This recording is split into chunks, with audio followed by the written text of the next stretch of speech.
हाँ जी। स्वागत है आप सभी का शिव ओम क्लासेस के ऑनलाइन प्लेटफॉर्म में। अब हम बात करते हैं कि अभिलेख जो होते हैं, जनरली हम जो शब्द यूज करते हैं अभिलेख,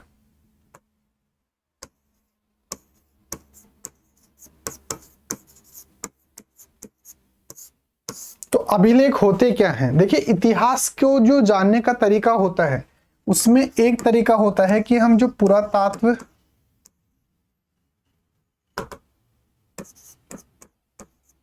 पुरातात्विक चीजें हमें मिलती हैं उनका हम अध्ययन करें। अब सर, पुरातात्विक चीजें क्या होती हैं? पुरातात्विक चीजें जैसे कोई पुरानी जगह पर, मान लो कि कोई एक दीवार है, इस तरीके से ये कोई पत्थर की दीवार बनी हुई है और इस पत्थर पे जो है वो कुछ लिखा हुआ है। इस पत्थर पे कुछ लिखा हुआ है, तो इस प्रकार से जो पत्थर पर कुछ लिखा हुआ होता है या फिर किसी चीज पर जो लिखा हुआ होता है उसको बोला जाता है अभिलेख। यहां पे देख सकते हैं अभिलेख। लेख का मतलब लिखा हुआ, अभि का मतलब दीवार पर या फिर किसी चीज पर। अब किसी चीज पर किस पर हो सकता है? तो वो हो सकता है किसी तांबे की चीज पर, किसी पाषाण पर, किसी दीवार पर, या फिर और भी किसी चीज पर लिखा हो सकता है। तो इन सभी चीजों पर प्राचीन समय का अगर कोई लेख लिखा हुआ है, कोई चीजें अगर उस पर लिखी हुई हैं, तो उसी को बोला जाता है अभिलेख। तो ये तो सामान्य बात थी कि भाई अभिलेख क्या होता है। तो कोई भी जो पुरानी चीजें होती है, जैसे कोई पत्थर हो गया, कोई दीवार हो गई, कोई तांबे की चीज हो गई, कोई लोहे की चीज हो गई, इन पर अगर कुछ लिखा हुआ है पुराने समय से, यानी कि प्राचीन हमारा इतिहास से संबंधित कुछ लिखा हुआ है, तो उसको बोला जाता है अभिलेख। अब उससे भी ज्यादा इंपॉर्टेंट बात आती है, कौन सी? एपिग्राफी। एपिग्राफी किसे कहते हैं, ये सबसे ज्यादा इंपॉर्टेंट बात आती है। काफी ज्यादा प्रश्न पूछा जाता है कि एपिग्राफी किसे कहते हैं। एपिग्राफी जो होता है वो किसे कहते हैं? तो मैंने अभी आपको बताया कि भाई अभिलेख होते हैं। अब अभिलेख जो होते हैं ये होते हैं पुरानी भाषाओं के अंदर लिखे हुए। पुरानी भाषाओं में लिखे हुए होते हैं। जैसे मान लो कि भाई कोई ब्राह्मी लैंग्वेज है, ब्राह्मी लैंग्वेज है, या फिर कोई और लैंग्वेज है जो वर्तमान के अंदर जनरली हम जो है वो नहीं जानते हैं, ऐसी कोई लैंग्वेज है। तो अगर उस लैंग्वेज के अंदर लिखी हुई है, फिर भी हमें जो है इनका स्टडी करना है। भाई बताइए हम किस तरीके से जो है इसको स्टडी करें? तो इसके लिए एक स्पेसिफिक ब्रांच होती है। इसकी स्टडी करने के लिए जो ब्रांच होती है उसी को बोला जाता है एपिग्राफी।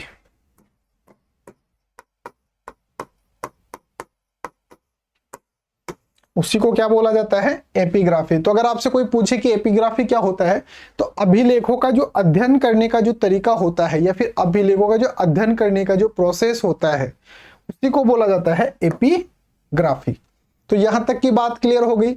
सबसे पहले बात करी हमने कि भाई अभिलेख किसे कहते हैं। तो पुरानी जो चीजें होती हैं, जैसे कोई दीवार हो गई, कोई पत्थर की चीज हो गई, कोई पाषाण हो गया, उस पर अगर कुछ लिखा हुआ है तो उसको हम बोलेंगे अभिलेख। फिर एपिग्राफी क्या होता है? तो जो अभिलेखों को अध्ययन करने का जो ब्रांच होती है, या जो इन अभिलेखों का अध्ययन करता है, उसको बोला जाता है एपिग्राफी। उस ब्रांच को, पूरी की पूरी ब्रांच को ही क्या बोला जाता है? एपिग्राफी जो है वो बोला जाता है। फिर इसके अंदर ही एक बात आती है, कौन सी? प्रशस्ति।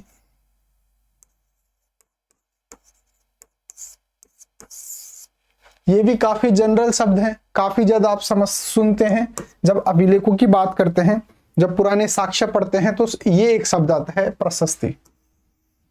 अभी मैंने आपको अभिलेख के अंदर बताया,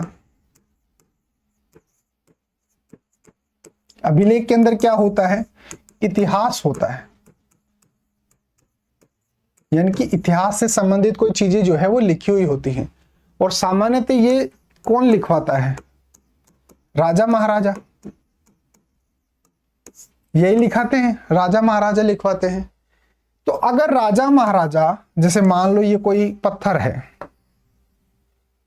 इस पत्थर पे कोई इतिहास की चीजें ना लिखवाकर और खुद की प्रशंसा लिखवाते हैं कि भाई मैंने कौन सा युद्ध जीता, मैंने क्या क्या किया, यानी कि अपनी जो है वो उपलब्धियां लिखवाते हैं, अपनी क्या लिखवा देते हैं, उपलब्धियां, अचीवमेंट्स जो है वो इसके ऊपर लिखवाते हैं, अपनी प्रशंसा करवाते हैं, भाई बहुत ज्यादा बहादुर राजा है, इस तरीके से अपनी प्रशंसा लिखवाते हैं, अपनी उपलब्धियां जो है वो लिखवाते हैं। तो इस प्रकार के जो अभिलेख मिलते हैं जिसके अंदर राजा की प्रशंसा की जाती है, उसकी उपलब्धियां लिखी जाती है, इस प्रकार का जो अभिलेख होता है उसको बोला जाता है प्रशस्ति। होता तो ये भी अभिलेख ही है, लेकिन इसके अंदर राजा की क्या की जाती है, तारीफ की जाती है, प्रशंसा जो है वो की जाती है। इसके अलावा इसके अंदर और कुछ भी आपको देखने को नहीं मिलता है, इसलिए इसको बोलते हैं प्रशस्ति। अब अभिलेख जो होते हैं उससे क्या फायदा होता है, हमने क्या क्या पढ़ा, एक तो अभिलेख किसे कहते हैं, फिर एपिग्राफी क्या होता है, फिर हमने बोला प्रशस्ति किसे कहते हैं, फिर हम बात करते हैं कि जो अभिलेख होता है उसका काम क्या होता है, यानी कि वो क्या काम आते हैं। तो सबसे पहले तो हम जो है वो अभिलेख जो होता है वो सीधा सीधा बताता है कि ये कौन से समय का अभिलेख है।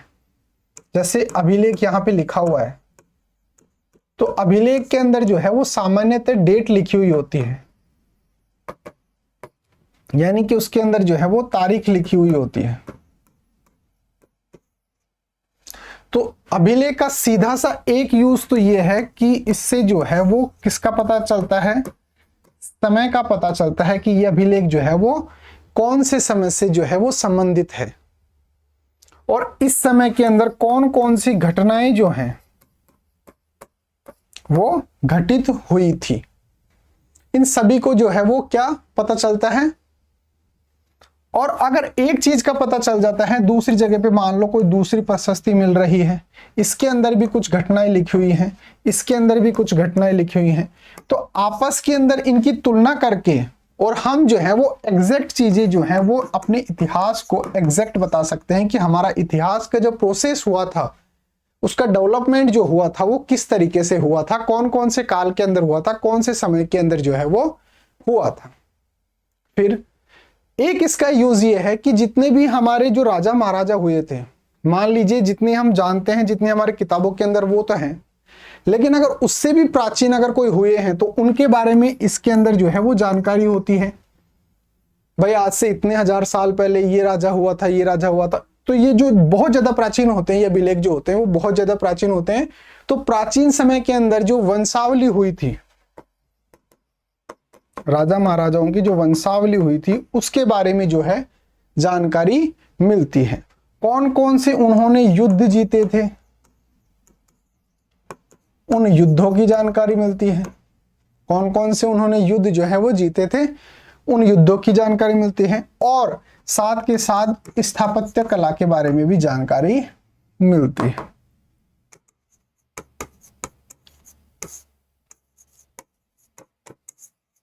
आर्किटेक्चर जो होते हैं उसके बारे में भी यहाँ पर जो है वो बहुत ज्यादा जानकारी मिलती है। तो इस तरीके से अभिलेख क्या होते हैं, जो पत्थर वगैरह होते हैं उन पर कुछ लिखा हुआ होता है, पुराने समय का कुछ लिखा हुआ होता है, तो उसको अभिलेख बोला जाता है।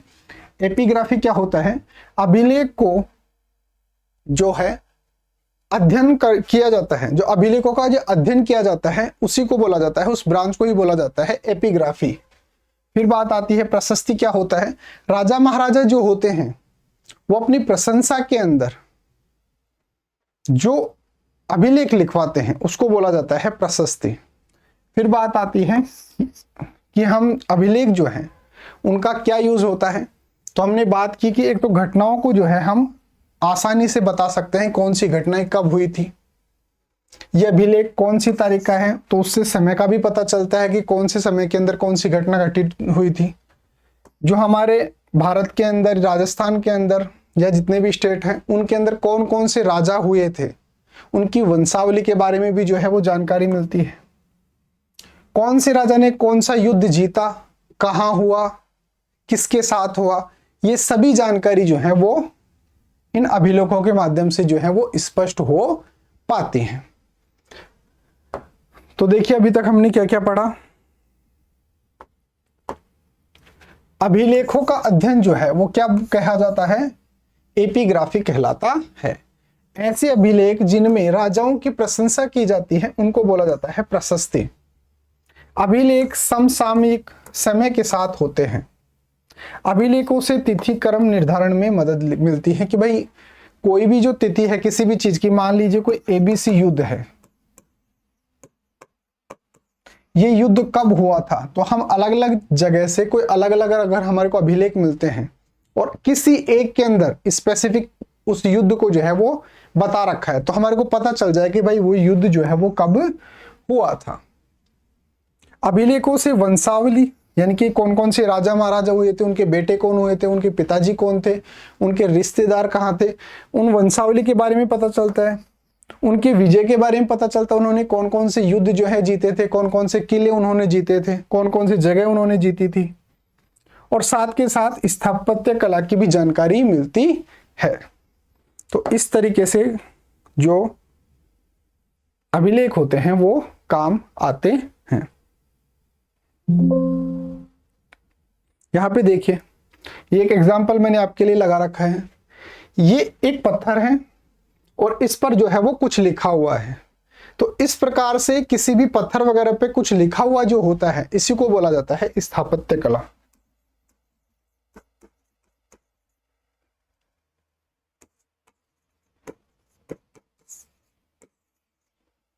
और इस स्थापत्य कला, स्थापत्य का मतलब क्या होता है, आर्किटेक्ट। जैसे मान लो ये कोई पोल लगा हुआ है, कोई मंदिर है, उसके अंदर कोई दीवार है, उस पर जो है ये इस प्रकार से लगा हुआ है, तो इस पर लिखा हुआ है उसको तो क्या बोलेंगे, अभिलेख।